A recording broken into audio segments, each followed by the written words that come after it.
Channel पर आप सभी लोगों का स्वागत है। दोस्तों, आज हम लोग चर्चा करेंगे भारतीय राज्य व्यवस्था के बारे में, जो भारत का संवैधानिक विकास पर आधारित कुछ महत्वपूर्ण प्रश्न हैं। ध्यान दीजिए, पहला क्वेश्चन आप लोगों के सामने है। कोलकाता में सर्वोच्च न्यायालय की स्थापना किस अधिनियम के साथ की गई थी? तो दोस्तों, कोलकाता में सर्वोच्च न्यायालय की स्थापना रेगुलेटिंग एक्ट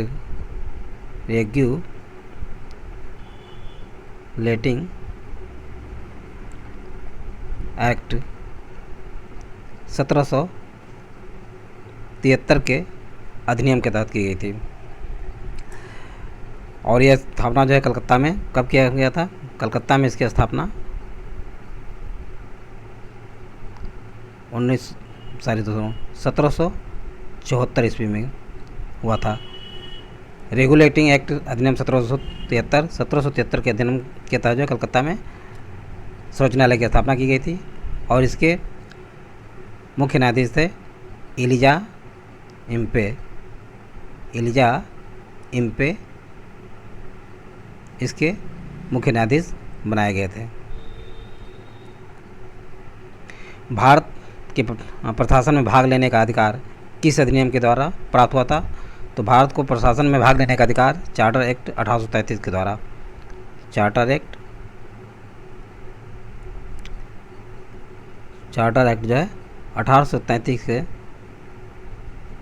द्वारा भारत के प्रशासन में भारतीयों को भाग लेने का अधिकार प्राप्त हुआ था।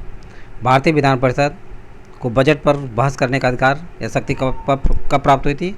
तो भारत परिषद अधिनियम 1892 भारत परिषद अधिनियम के तहत जो है बजट की शक्ति किसकी? भारतीय विधान परिषद में बजट पर बहस करने की शक्ति जो है भारतीयों को प्राप्त हुआ था। नेक्स्ट क्वेश्चन नंबर 2 है दोस्तों, केंद्रीय विधानमंडल सर्वप्रथम किस अधिनियम के द्वारा द्विसदनी बनाया गया था? तो केंद्रीय विधानमंडल जो है सर्वप्रथम द्विसदनी व्यवस्था 1919 के भारत शासन अधिनियम के द्वारा बनाया गया था। 1919 के भारत शासन अधिनियम के तहत बनाया गया था। भारत शासन अधिनियम के तहत जो है केंद्रीय विधानमंडल सर्वप्रथम द्विसदनी बनाया गया। भारत के राष्ट्रपति को अध्यादेश निर्गत करने की मूलतः शक्ति किस अधिनियम से प्रेरित होता है? तो भारत शासन अधिनियम 1935 के तहत, यानी 1935 के तहत जो है राष्ट्रपति को भारत के राष्ट्रपति को अध्यादेश जारी करने की शक्ति प्राप्त हुई। एक अध्यादेश जारी जो है भारत का राष्ट्रपति 123 के तहत करता है। तो 123 के तहत जो अध्यादेश जारी करने की शक्ति जो है भारत के राष्ट्रपति को 1935 के अधिनियम से प्राप्त हुआ। नेक्स्ट, केंद्र में द्वैध शासन व्यवस्था किस अधिनियम के द्वारा लागू किया गया? तो देखिए दोस्तों, ध्यान दीजिए, केंद्र में द्वैध शासन व्यवस्था भारत शासन अधिनियम 1935 के द्वारा, यानी 1935 के अधिनियम के द्वारा जो है केंद्र में द्वैध शासन व्यवस्था की गई। और इसमें प्रांतीय शासन व्यवस्था को समाप्त किया गया। शासन व्यवस्था को समाप्त किया गया। भारत का संवैधानिक विकास भारत का संवैधानिक विकास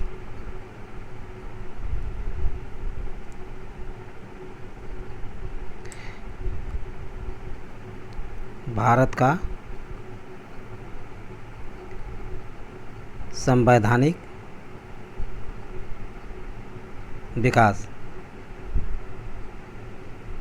संवैधानिक विकास के बारे में आइए जानते हैं। ईस्ट इंडिया कंपनी के अंतर्गत और ब्रिटिश क्राउन के अंतर्गत ईस्ट इंडिया कंपनी के तहत ध्यान दीजिए, रेगुलेटिंग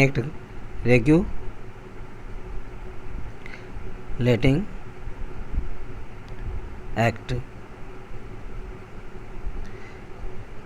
कब पारित हुई? ये 1773 ईस्वी में। रेगुलेटरी एक्ट 1773 में, पिट्स इंडिया एक्ट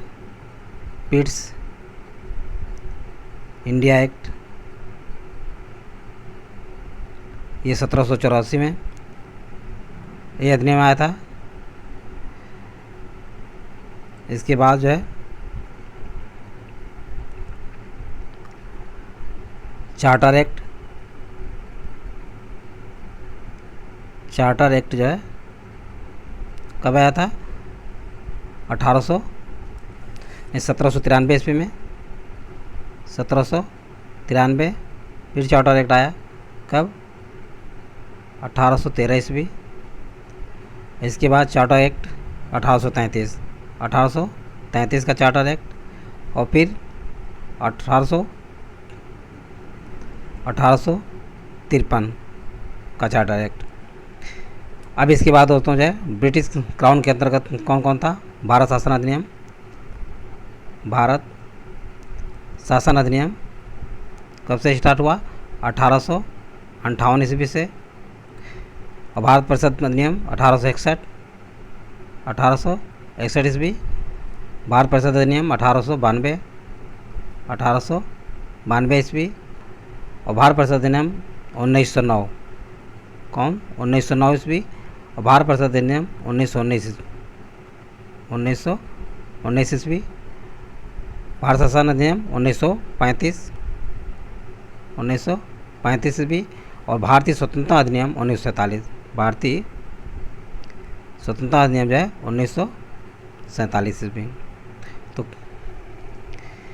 भारत का संवैधानिक विकास ईस्ट इंडिया कंपनी के अंतर्गत रेगुलेटिंग एक्ट 1773 के तहत, ब्रिटिश इंडिया एक्ट 1784 में, charter act 1793, charter act 1813, charter act 1833, charter act 1853।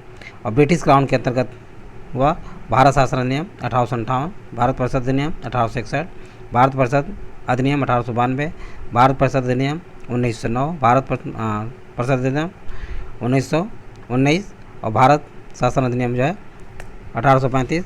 Bharat शासन या स्वतंत्रता अधिनियम जो है फिर 1947 ईस्वी।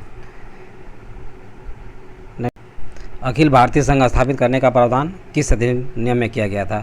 क्वेश्चन नंबर 4 है दोस्तों कि अखिल भारतीय संघ स्थापित करने का प्रावधान किस अधिनियम में किया गया था? तो अखिल भारतीय संघ स्थापित करने का प्रावधान जो है 1935 के अधिनियम में किया गया था। और इसी अधिनियम के तहत केंद्र और राज्यों के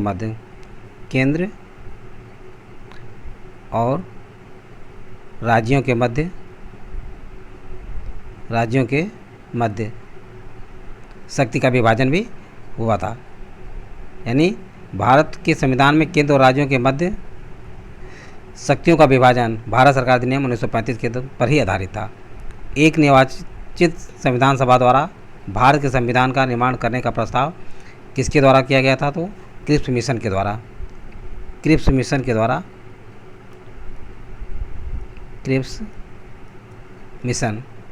मिशन के द्वारा संविधान का निर्माण करने का प्रस्ताव रखा गया था। यानी एक निर्वाचित संविधान सभा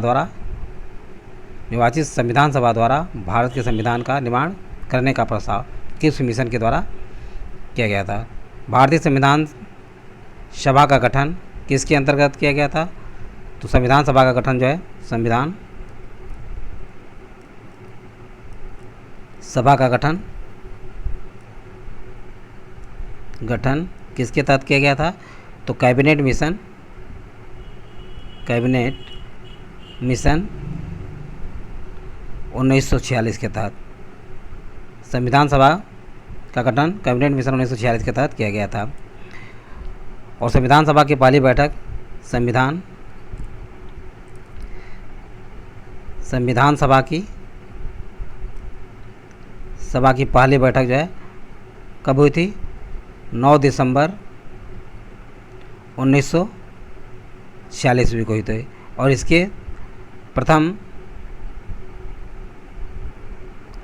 अस्थाई अध्यक्ष बनाए गए थे कौन? सच्चिदानंद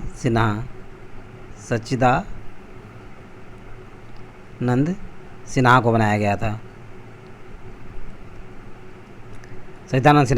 था।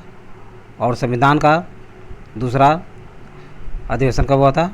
संविधान का दूसरा अधिवेशन जो 11 दिसंबर कब?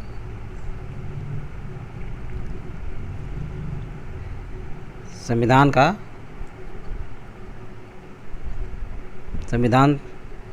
दूसरा जो है कब हुआ था इसमें? 11 दिसंबर 1946 ईस्वी को। और इसके अस्थाई अध्यक्ष किसको बनाया गया था? डॉक्टर राजेंद्र प्रसाद को। डॉक्टर राजेंद्र प्रसाद को इसका अस्थाई अध्यक्ष बनाया गया था। और प्रथम उपाध्यक्ष कौन थे? प्रथम उपाध्यक्ष H.C. मुखर्जी थे। H.C. मुखर्जी थे। यदि प्रश्न पूछता है कि संविधान सभा के प्रथम उपाध्यक्ष कौन थे, तो प्रथम उपाध्यक्ष दोस्तों जो है H.C. मुखर्जी थे, ये ध्यान रखिए। नेक्स्ट, कैबिनेट मिशन द्वारा प्रस्तुत योजना के अनुसार संविधान सभा में प्रांतों से प्रतिनिधियों का निर्वाचन किस अनुपात में था? तो ध्यान देना दोस्तों, यह अनुपात था 10 लाख की जनसंख्या पर एक सदस्य। कितने? 10 लाख की जनसंख्या पर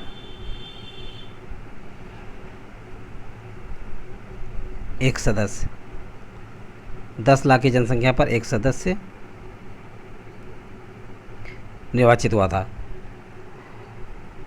भारत शासन अधिनियम 1935 के तहत संघीय शासन का भी प्रावधान किया गया था। 1935 के तहत जो है संघीय शासन का प्रावधान किया गया था।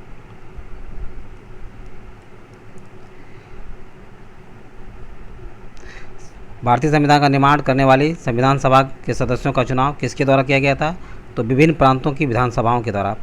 विभिन्न प्रांतों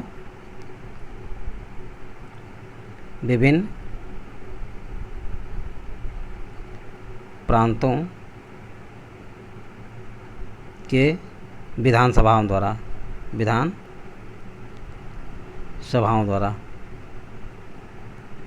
विभिन्न प्रांतों की विधानसभाओं के द्वारा जो है भारतीय संविधान का निर्माण करने वाली संविधान सभा के सदस्यों का चुनाव विभिन्न प्रांतों की विधानसभाओं के द्वारा किया गया था। अंतरिम सरकार वर्ष 1946। अंतरिम सरकार का गठन कब किया गया था? अंतरिम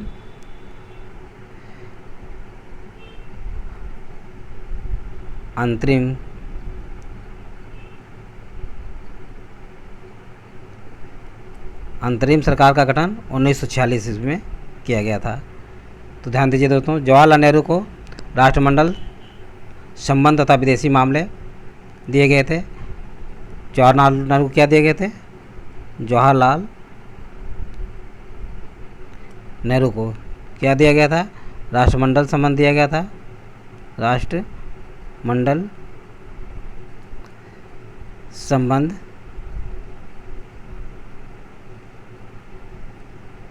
तथा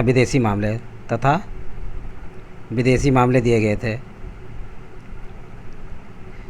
जवाहरलाल नेहरू को राष्ट्रमंडल संबंध तथा विदेशी मामले दिए गए थे। और सरदार वल्लभ भाई पटेल को सरदार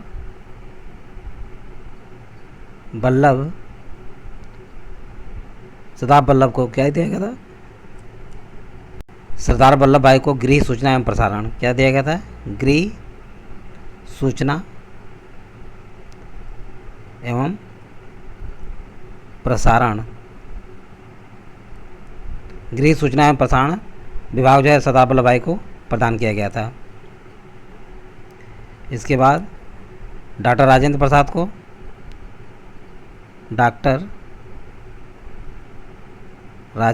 को दोस्तों जो है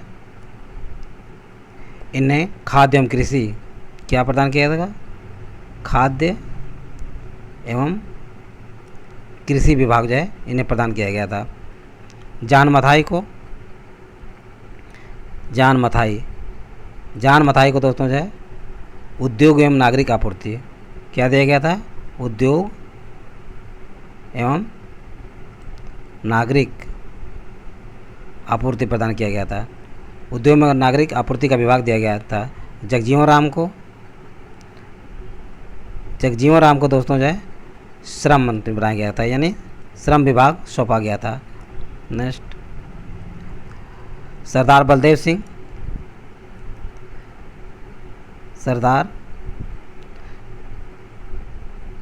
बलदेव सिंह को, सरदार बलदेव सिंह को जो है रक्षा विभाग सौंपा गया था। लियाकत अली को, लियाकत अली को दोस्तों जो है वित्त विभाग दिया गया था। वित्त विभाग लियाकत अली को दिया गया था। सी राजगोपालाचारी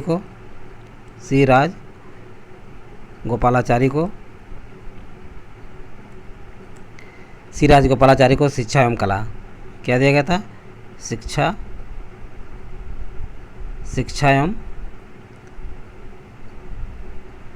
कला विभाग प्रदान किया गया था। तो दोस्तों इस तरह से सारे विभाग जो है अंतरिम सरकार 1946 के गठन के समय व्यक्तियों को दिया गया था। जवाहरलाल, एक बार पुनः देख लीजिए, जवाहरलाल नेहरू को राष्ट्रमंडल संबंध तथा विदेशी मामले दिए गए थे। सरदार वल्लभ भाई पटेल को गृह, सूचना एवं प्रसारण का विभाग दिया गया था। डॉक्टर राजेंद्र प्रसाद को खाद्य एवं कृषि विभाग को सौंपा गया था। जॉन मथाई को उद्योग एवं नागरिक आपूर्ति विभाग दिया गया था। जगजीवन राम को श्रम विभाग दिया गया था। सरदार बलदेव सिंह को रक्षा विभाग सौंपा गया था। लियाकत अली खां को वित्त विभाग सौंपा गया था और सी राजगोपालाचारी को शिक्षा एवं कला विभाग सौंपा गया था। तो टोटल जो है 8 सदस्य थे जिनको ये विभाग सौंपे गए थे। तो दोस्तों आप लोगों को समझ में आ गया होगा। बस इतना ही। यदि वीडियो अच्छा लगा हो तो इसे सब्सक्राइब और लाइक करें तथा अपने सगे संबंधित दोस्तों को शेयर करना ना भूलें। थैंक यू दोस्त, नेक्स्ट वीडियो में मिलेंगे।